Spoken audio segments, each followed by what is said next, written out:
باشه بله باشه ما اگه لبخند دارم عوض شه واقع باشه ما اما ای کاش برام برشیم و مرور شه کاش بفهمیم نگفته زن بری فروشه چه ما شاد باشیم به محتاج به آرامشو برتن ها بگذاریم بیزار از آرایشو. من سونیتا علیزاده هستم، 18 سالمه و در حال حاضر تو تهران زندگی میکنم. یه هدفهایی دارم، برای اینکه با اونا برسم باید بهترین باشم.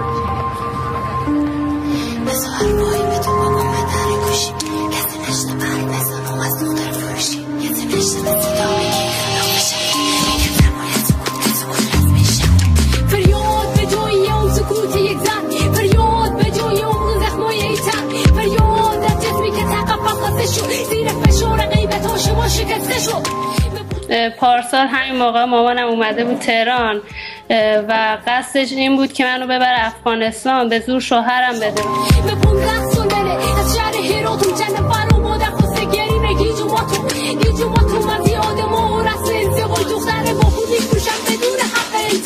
بیشترش میگفت ما الان داداش تو زن دادیم مجبوریم که پول بدیم به اون خانواده طرف، یعنی یه قربانی به خاطر یه پسر. اگه پول بیشتر بده دختر مال اونه، اگه میفهمیدون به خارج بر حساب میکنیم، اگه میفهمیدون نقمه ها بر حساب میکنیم با شکم گرستم سفره برمیگشو یا که تمونده قضاهای شمار برمیدشو. مرکزی که من توش درس میخوام اسمش خانه مهره. اونا کمک کردن، با خانم قایم مقامی خونه برام گرفتن، با داداشم زندگی میکردم که بعدش اونم رفت دیگه تنها زندگی میکردم اونجا و شرامو بیشتر تو تنهایی بوده.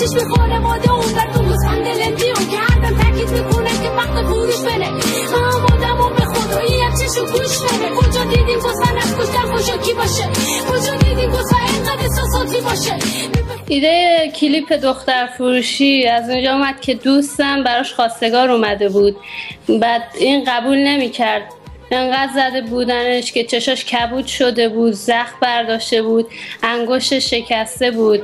من از اون الهام گرفتم.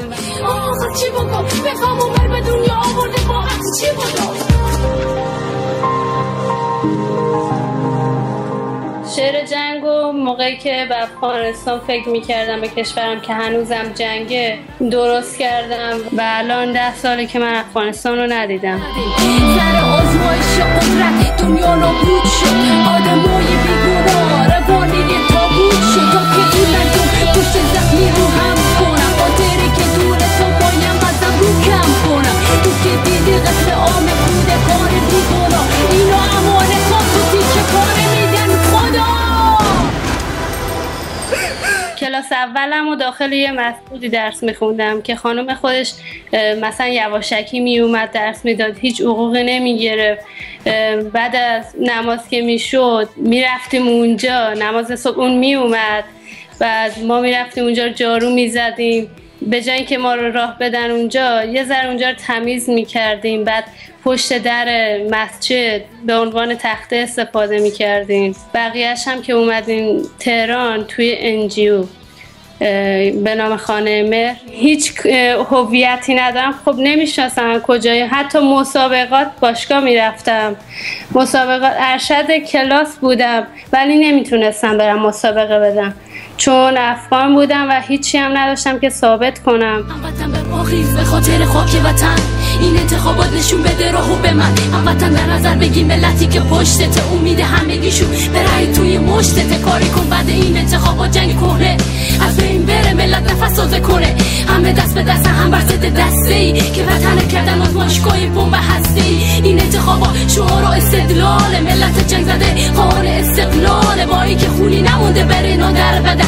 بازم سینه سپرن بره نجات وطن.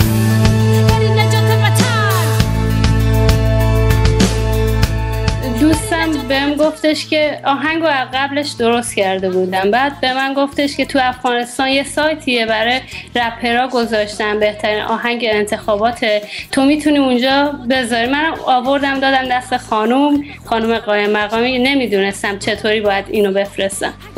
بعد مدتی هم که اعلان مسابقه شد، اولین برنده شدم بهترین رپر و بعدش مشکل من این بود که جایزه‌مو به هم نمیدادن. میگفتن که تو از کجا معلوم که ایرانی نباشی، پاکستانی نباشی. نمیتونستم ثابت کنم چون هیچ مدرکی نداشتم.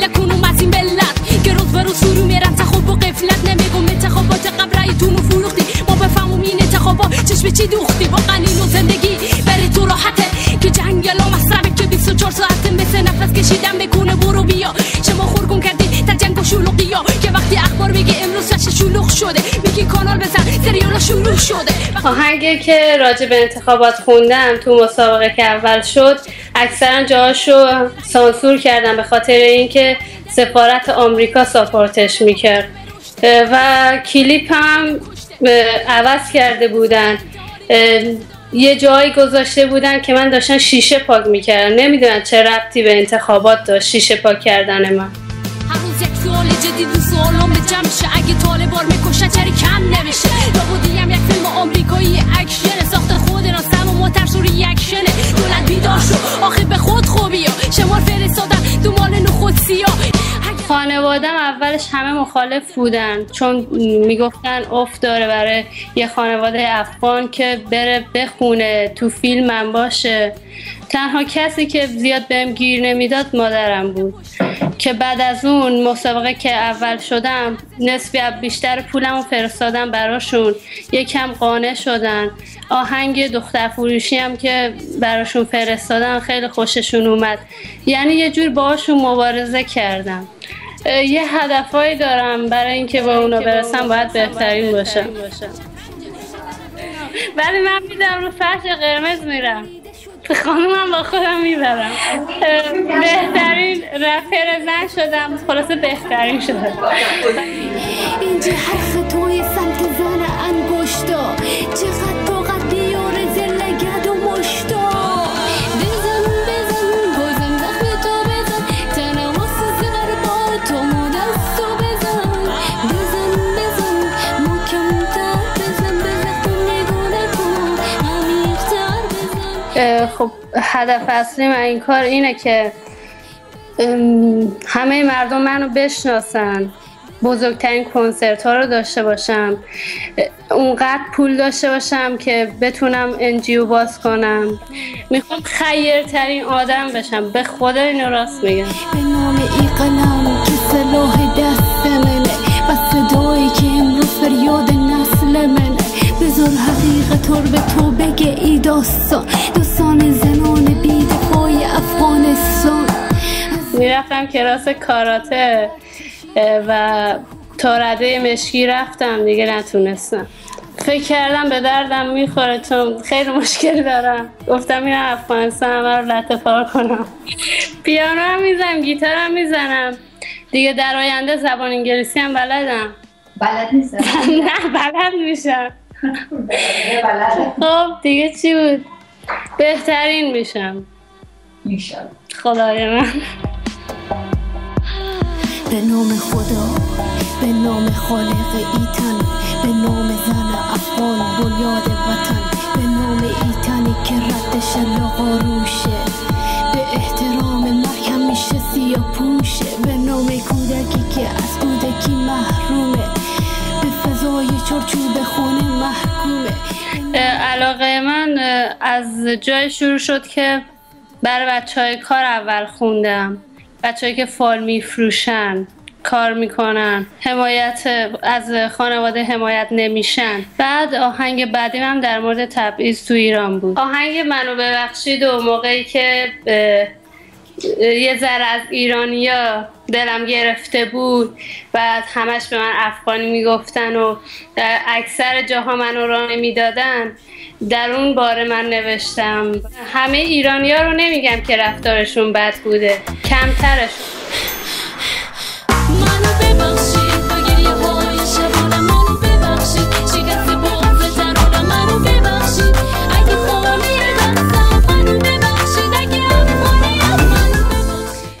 آهنگ من یکی دیگهش در مورد احمد شاه مسعوده و تا الان هم کلیپ نشده. منتظرم که کلیپش کنم برای سالگرد احمد شاه مسعود از شبکه‌ها پخش بشه. داستانش برای اینکه اون قهرمان ماست میتونست واقعا اگه زنده میموند افغانستان رو از بعضی چیزا نجات بده و واقعا شجاعانه داشت میجنگید ولی نامردانه کشته شد. به این میگن حمله انتحاری توی نقطه شهر رخ داده انفجاری که قربانیان هستن کودکان بیگناه اینو امانتا تو تیکه پاره میدن خدا کاش نمیرفتی میکردی فکر ما رو اینجا وقت نمیدم به جنگ نکشن آدم ها رو بعد تو کی میتونه بره ما دلاوری کنه از این همه پیشرفت جنگ جلوگیری کنه لااقل تو بودی میشدی وارد بازی ملت بی‌دفاع جز ندو سربازی که جنگی شجاعانه تا انتها جلو ششکر دشمن پشتش بود خدا برای مرد سرباز دریه پنشید همه دست به سینه به احترامش بلند شید راه جاودانه اش برآمد مقصود بله درود بفرستیم به ذات مسعود به سودی که اون گشود برای مردان کهن تا خاتمه بده به اجساد و کفن و سودی که اسم و رسمی بود آزادی خواه کسی که همیشه داشت رویای آبادی ها شجاعانه برو جلو پیروز برگردی مثل مسئول لباس صلح و جنگ کردی روی سنگرت همه جایی رو نوشتم این کشور من سرنوشتم شجاعانه برو جلو پیروز برگردی مثل مسئول لباس صلح و جنگ کردی روی سنگرت همه جایی رو نوشتم این کشور من سرنوشتم در شدت جنگ ملت ایرانه وجب به دنیا مهاجر افغان مهاجری که زخمای شاید بهتر بشه میذاره زیر هجوم غربت شاید اینجا رو شکست ملت قیمت میذارن شعار آزادی بدی زیر پا عینک میذارن بس خشمگینم از اونا که تو رو کشتن آزادانه راه میرن دولت رو مشتن آدم چه قیمت میتونه اینقدر پس بشه به گروه خشونت القاعده بس بشه به گروهی که سقمی آدم